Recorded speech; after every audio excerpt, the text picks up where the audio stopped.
Assalamualaikum warahmatullahi wabarakatuh.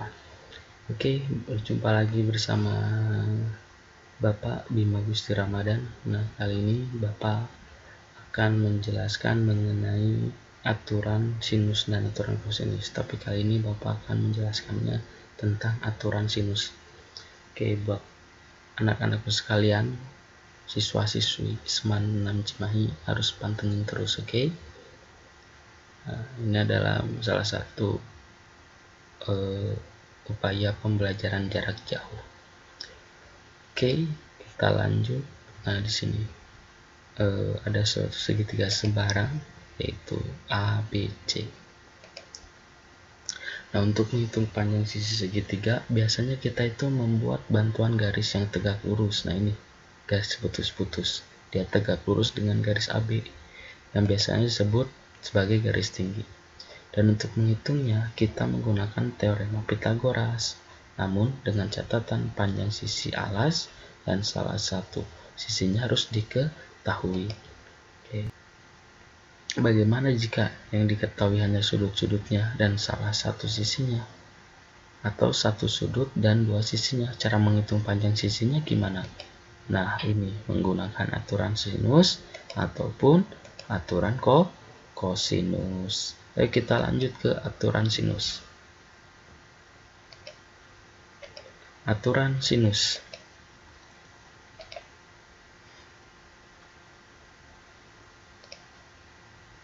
Nah, rumus aturan sinus digunakan untuk menghitung unsur-unsur sebuah segitiga yang belum diketahui.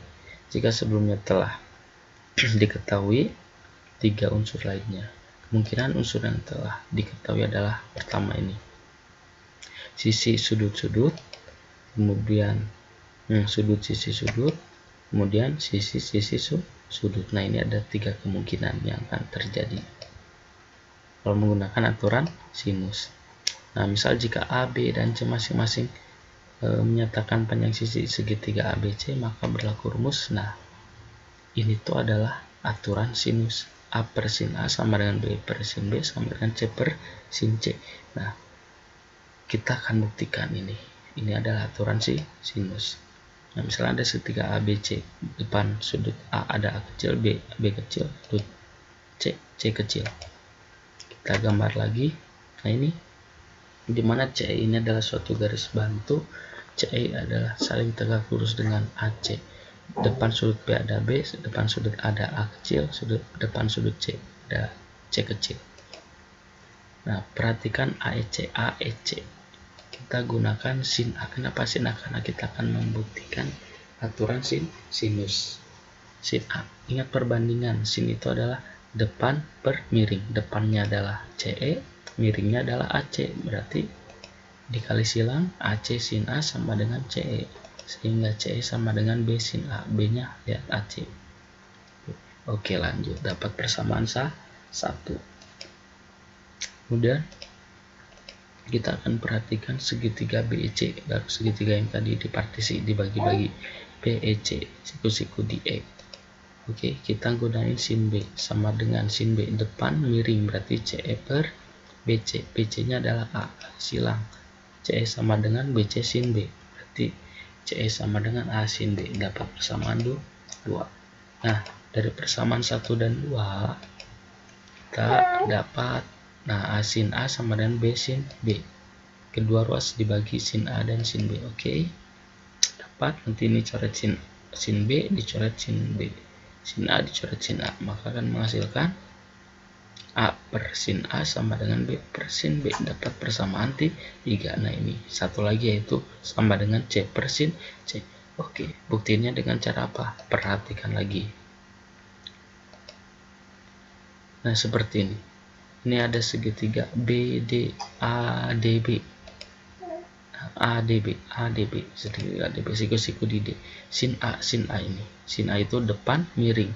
Depannya adalah, nah, BD per AB.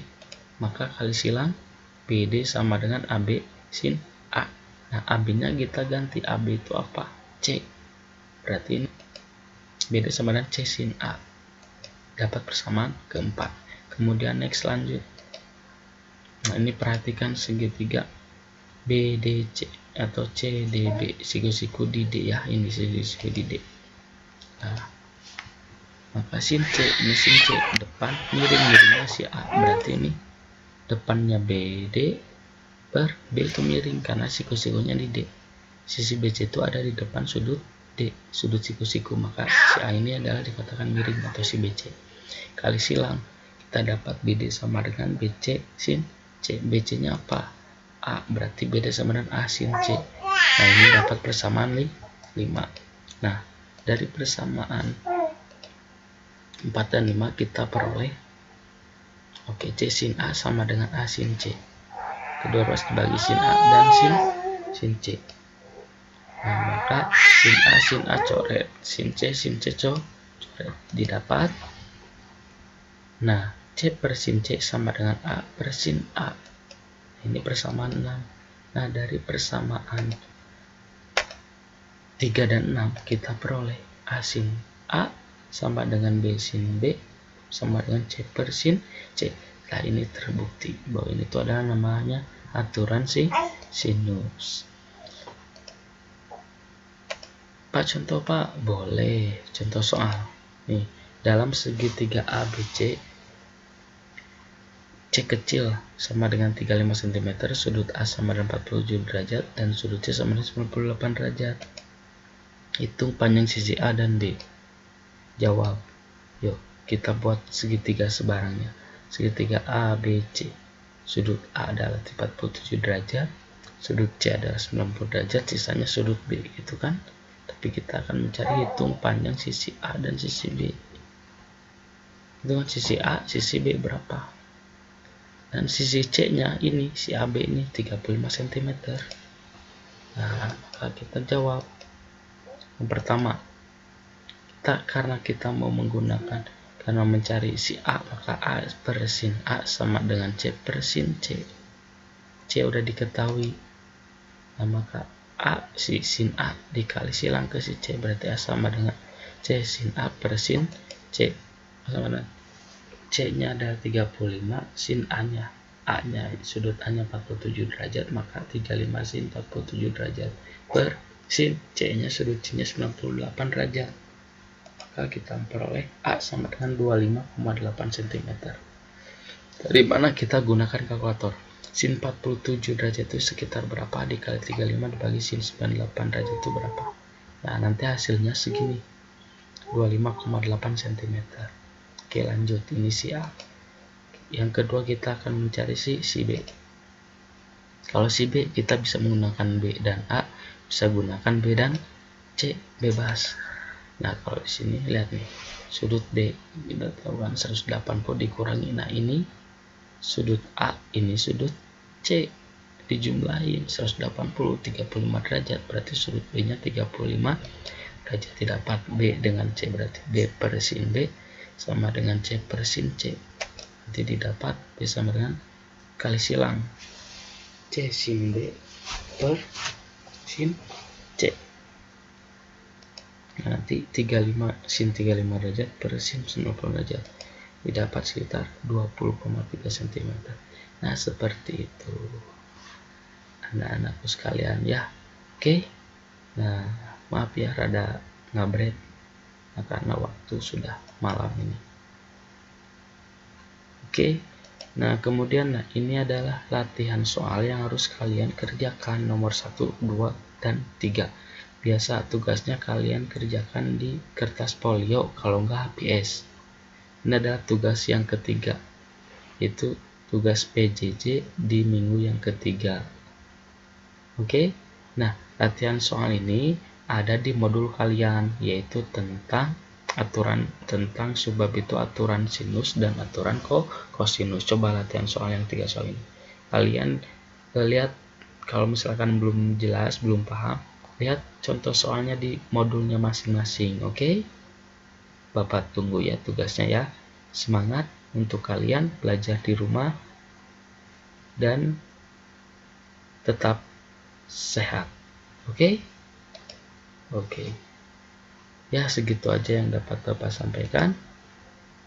Jadi sebelumnya kesimpulannya Bapak akan menyimpulkan sebelum Bapak tutup, yaitu rumus aturan sinus digunakan untuk menghitung unsur-unsur sebuah segitiga yang belum diketahui. 3 unsur lainnya. Oke, kemudian kemungkinan unsur yang telah diketahui adalah nih, sisi sudut-sudut, kemudian sudut sisi sudut, kemudian sisi-sisi sudut. Oke. Rumus aturan sinus adalah, nah, A per sin A sama dengan B per sin B sama dengan C per sin C. Nah, segitu aja yang dapat Bapak sampaikan, kurang lebihnya mohon maaf. Semangat. Wassalamualaikum warahmatullahi wabarakatuh.